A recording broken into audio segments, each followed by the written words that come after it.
नमस्कार दोस्तों, आपका फिर से स्वागत है अनटोल्ड बाई शुभम में। और आज विषय है तलाक। ये चर्चा जनवरी 1974 में कैलिफोर्निया के वेनिस तट पे होती है, स्वामी प्रभुपाद और उनके कुछ शिष्यों के बीच में। तो कृपया इसे ध्यानपूर्वक सुनिएगा। शिष्य: श्रील प्रभुपाद, यहाँ कैलिफोर्निया में तलाक की दर लगभग 50% है। आपके विचार में ऐसा क्यों है?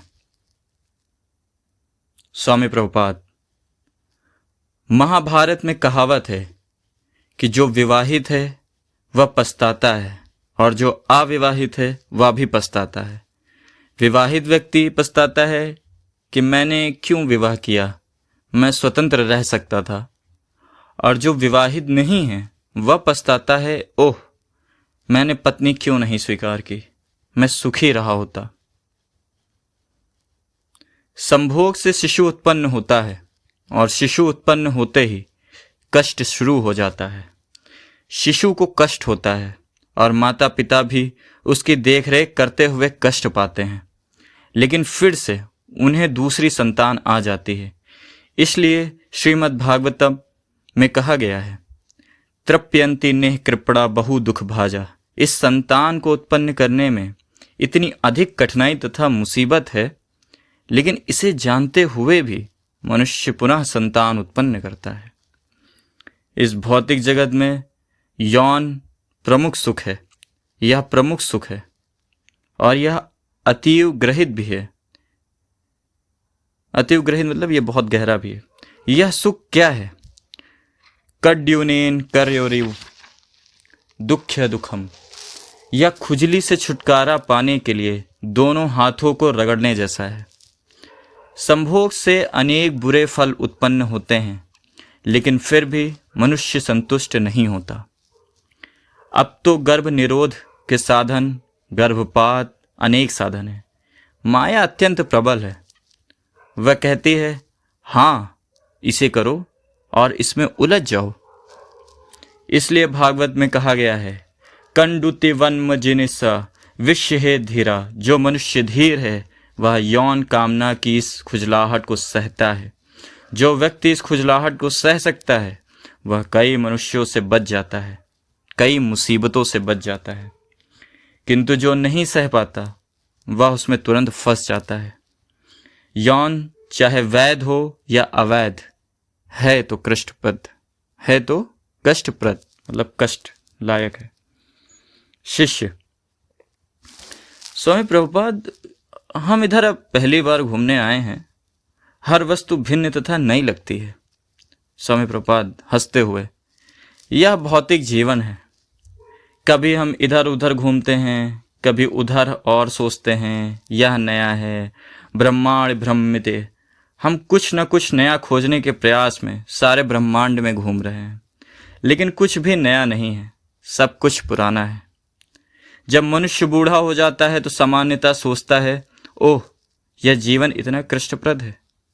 अतः उसे बदलकर नया शरीर अर्थात बच्चे का शरीर धारण करने की अनुमति दे दी जाती है। बच्चे की देख रेख की जाती है और वह सोचता है, अब मुझे इतना आरामदेह जीवन मिल गया है। किंतु पुनः वह बूढ़ा होता है और खींच उठता है। अतः कृष्ण इतने दयालु हैं कि वे कहते हैं कि ठीक, तुम अपना शरीर बदल लो। यह पुनना पुनर्श्रुत चर्वड़ा नाम, चबाए हुए को चबाना। कृष्ण जीव को अनेक सुविधाएं देते हैं। लो वृक्ष बन जाओ, लो सांप बना लो, लो देवता बनो, लो राजा बनो, मोची बनो, स्वर्ग जाओ, नरक जाओ।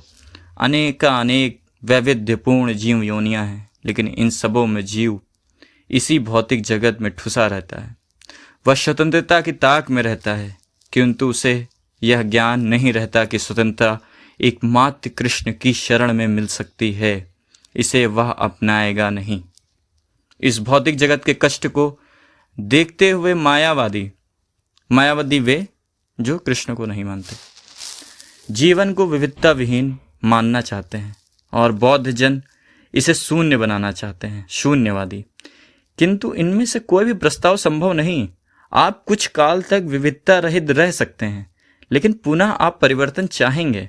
बड़े बड़े सन्यासी ब्रह्म सत्यम जगन मिथ्या, ब्रह्म सत्य है ये जगत झूठा है का इतना प्रचार करते हैं, किंतु वे पुनः राजनीतिक तथा सामाजिक कार्य करने के लिए ब्रह्म से बहुत नीचे चले जाते हैं। जैसे आप देखते होंगे कई साधु संत हैं जो समाज कार्यों में, राजनीतिक कार्यों में अपनी बुद्धि को लगा देते हैं, अपनी चेतना को लगा देते हैं, जिससे वो जो उनका उद्देश्य था कि कृष्ण भावना मत का प्रचार करना, राम का प्रचार करना, लोगों में आध्यात्मिक चेतना का विकास करना, उससे भ्रमित हो जाते हैं और बजाय आध्यात्मिक प्रचार के वे राजनीतिक और सामाजिक प्रचार कार्यों में लग जाते हैं। कोई हॉस्पिटल बनवाता है, कोई शिक्षा केंद्र बनवाने लगता है। तो इसी पर एक तंज कसा है स्वामी प्रभुपाद जी ने। वे दीर्घ काल तक ब्रह्म में नहीं रह सकते, अतः उन्हें यह भौतिक विविधता से स्वीकार करना पड़ता है कि मतलब यह है कि वो आध्यात्मिक उन्नति के लिए बहुत ऊपर के लोग में जा सकते थे, लेकिन चूंकि वो इस सामाजिक राजनीतिक कार्यों में लग गए तो वो जहां जाना चाहिए था वहां भी नहीं जाते हैं, बल्कि वो भी सामान्य व्यक्ति की तरह एक सामान्य लोकों में आते और जाते रहते हैं। इसलिए हमारा प्रस्ताव यह है, असली विविधता कृष्ण भावनामृत है को प्राप्त होइए, तभी आपका जीवन सफल होगा। अच्छा, जो भी लोग इसको ध्यान से सुन रहे हैं, हमने तलाक के विषय से शुरू किया था और उस पर शिष्य और स्वामी प्रभुपाद जी की चर्चा हुई, और फिर आगे ये जो बात हम कर रहे हैं ये उसी तलाक के विषय को और गहराई से कुरेद रहा है कि जो डीप प्रॉब्लम है वो क्या है। प्रॉब्लम तलाक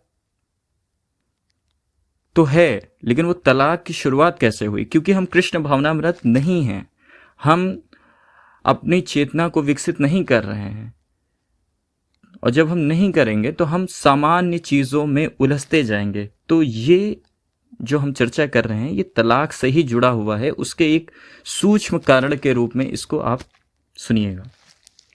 शिष्य, अधिकांश लोग इस जीवन में इतना अधिक आनंद लेने का प्रयास कर रहे हैं कि वे अगले जीवन के विषय में सोचते तक नहीं।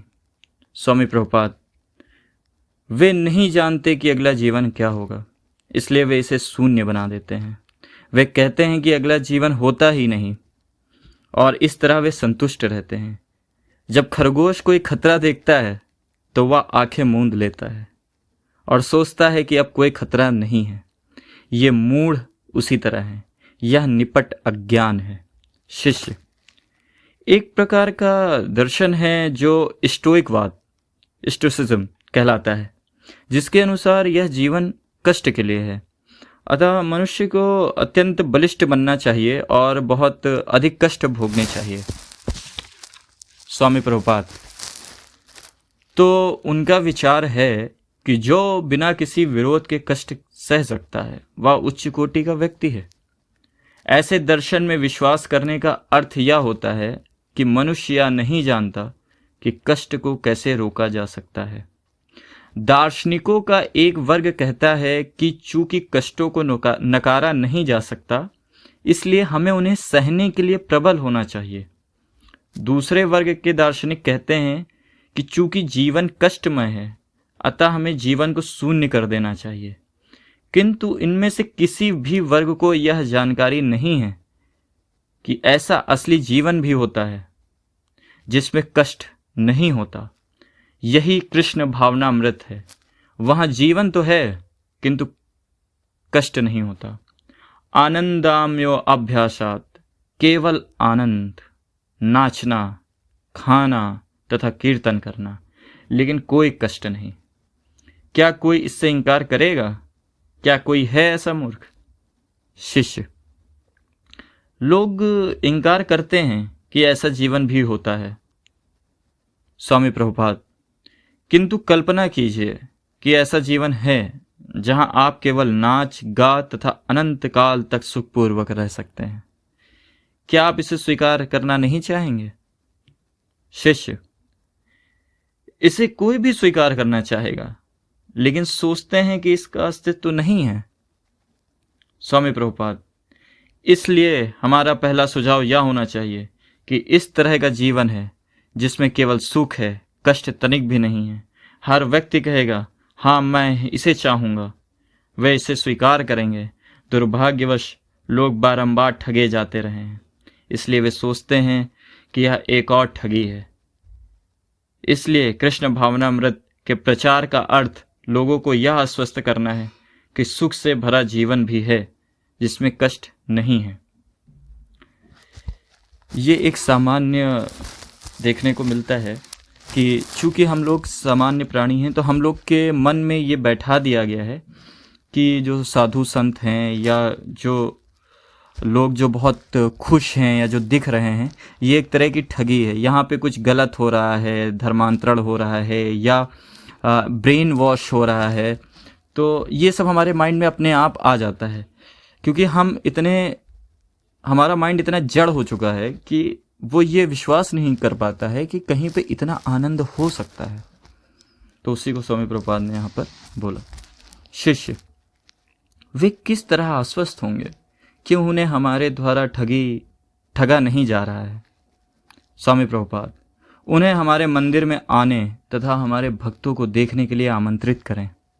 हम सुंदर ढंग से कीर्तन करते हैं, नाचते हैं और खाते हैं, यही व्यवहारिक प्रमाण है।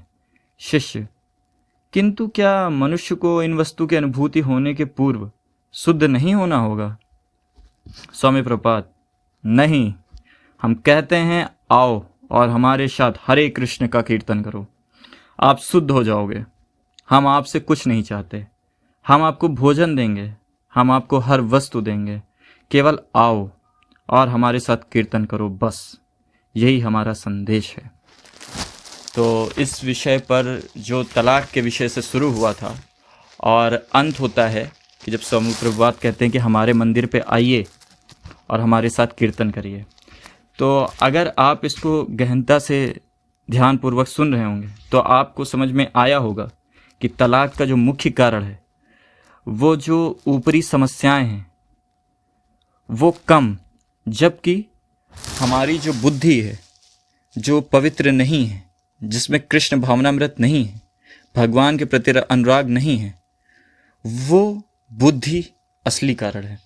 तो हम जब अपने आप को शुद्ध करेंगे, भगवान का नाम का जप करेंगे, कीर्तन करेंगे, भक्तों के साथ रहेंगे, तो हमें एक आध्यात्मिक ज्ञान प्राप्त होगा और उस आध्यात्मिक ज्ञान से हम जो आपसी रिश्तों की समस्याएं हैं उनको आसानी से सुलझा सकते हैं, ना कि उनको आग की तरह और प्रज्वलित करेंगे।